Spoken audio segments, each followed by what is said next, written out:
પહેલગામ આતંકી હુમલાના મૃતકોને દાહોદ જિલ્લા સનાતન વર્લ્ડ પરિવાર દ્વારા શ્રદ્ધાંજલિ। જમ્મુ કાશ્મીરના પહેલગામમાં 28 નિર્દોષ જેમાં 26 ભારતીય મૂળ અને 2 વિદેશી વ્યક્તિના ધર્મ જાણીને આતંકવાદીઓ દ્વારા ગોળીબાર કરી નિર્મમ હત્યા કરેલ છે। દાહોદ જિલ્લાના સનાતન વર્લ્ડ પરિવાર દ્વારા દાહોદના નગરપાલિકા ચોક ખાતે નિર્દોષ મૃતકજનોને શ્રદ્ધાંજલિ આપી 2 મિનિટનું મૌન પાળવામાં આવ્યું હતું।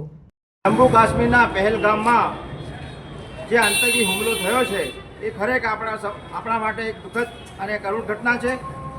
તેને સનાતન વર્લ્ડ પરિવાર દાહોદ સખત શબ્દોમાં એની નિંદા કરે છે અને દુઃખ વ્યક્ત કરે છે અને એમને જે માર્યા ગયા હુતાત્માઓને ભાવભીની શ્રદ્ધાંજલિ અર્પણ કરે છે।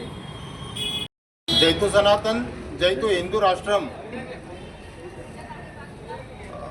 જમ્મુ કાશ્મીરના પહેલગામમાં આતંકી હુમલામાં મૃતકોને આજરોજ સનાતન વર્લ્ડ પરિવાર દ્વારા ભાવભીની શ્રદ્ધાંજલિ પાઠવવામાં આવે છે અને ભારત સરકારને ઉગ્ર માંગણી કરવામાં આવે છે કે આવા આતંકવાદી સંગઠનોને કોઈ પણ રીતે બક્ષવામાં નહીં આવે।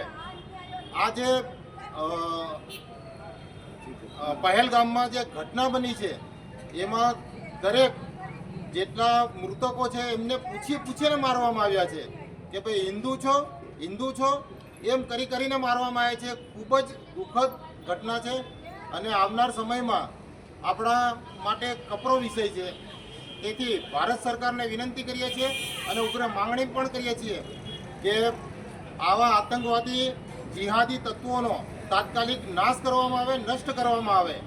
જય તુ સનાતન, ભારત માતા કી જય, જય જય શ્રી રામ, જય શ્રી રામ।